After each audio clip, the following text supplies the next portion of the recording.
Assalamualaikum students. Today we will discuss topic using invalid data for testing. Right question: why do we use invalid data for testing? Students, in this topic we will discuss the testing of an algorithm using invalid data. Invalid data वो data है जो उस problem की requirements के according नहीं है, उस problem की कंडीशंस के अकॉर्डिंग नहीं है, प्रॉब्लम की वैलिड रेंज से बाहर है. Testing an algorithm using invalid data ensures that the algorithm can carefully handle unexpected data inputs. Invalid data use करते हुए एल्गोरिथम को टेस्ट किया जाता है और ये चेक किया जाता है कि अगर इनपुट में इनवैलिड डेटा आ जाए तो एल्गोरिथम कैसे बिहेव करेगा.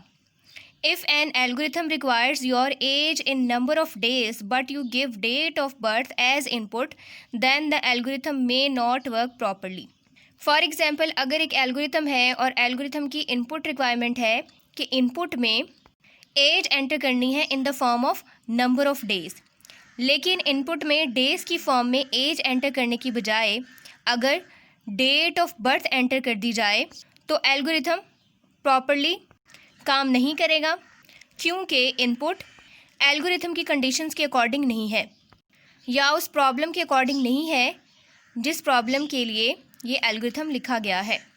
The purpose of testing using invalid test data is to detect such situations. Invalid data basically हम इन्हीं सिचुएशंस से डील करने के लिए एंटर करते हैं. ये चेक करते हैं कि अगर इनवैलिड डेटा एंटर कर दिया जाए तो एल्गोरिथम कैसे बिहेव करेगा, कोरेस्पॉन्डिंग एरर मैसेज अपीयर होगा या नहीं. In this case error messages are shown as output. Moreover, this kind of testing helps you to improve the quality of solution.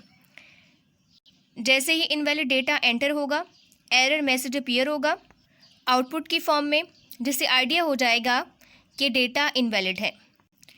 अगर एरर मैसेज अपीयर नहीं होता तो इस case में algorithm के डिफेक्ट्स आइडेंटिफाई हो जाते हैं और इनको ठीक किया जा सकता है. इस केस में हम कह सकते हैं invalid data testing helps to improve the quality of solution. Next is activity 1.11. Write all the above discussed algorithms keeping in mind the invalid test data inputs.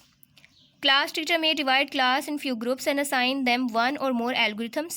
Students are supposed to discuss and rewrite algorithms so that upon invalid inputs, appropriate messages are displayed. Students, activity 1.11 is your task.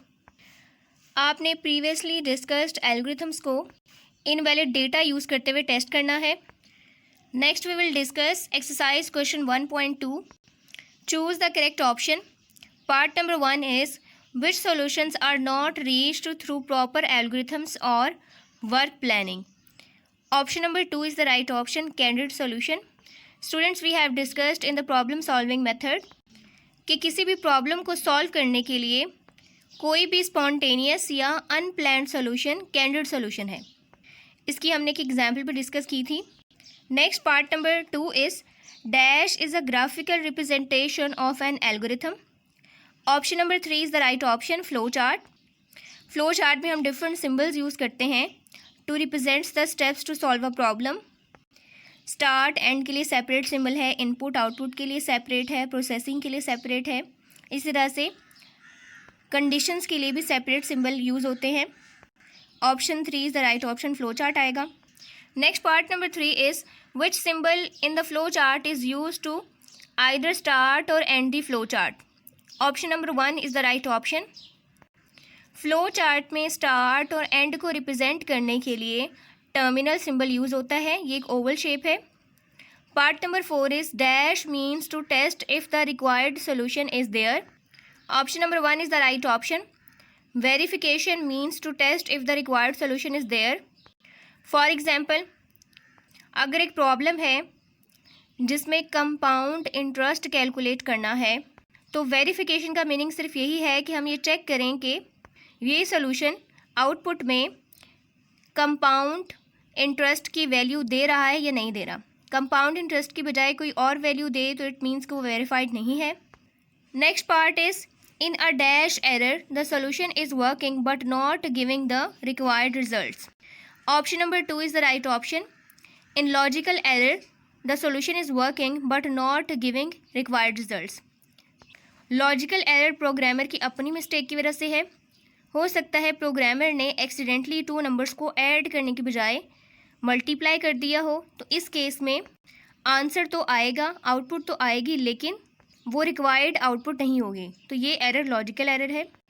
Next question 1.3 is fill in the blanks.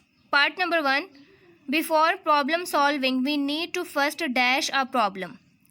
Problem को solve करने से पहले problem को analyse किया जाता है, तो यहाँ पे एनालाइज आएगा। प्रॉब्लम के हर पार्ट को अच्छे से अंडरस्टैंड किया जाता है। Next is an algorithm produces a defined set of dash. Algorithm में स्टेप्स का एक फाइनाइट और डिफाइंड सेट होता है। ये स्टेप्स ऑर्डर में होते हैं।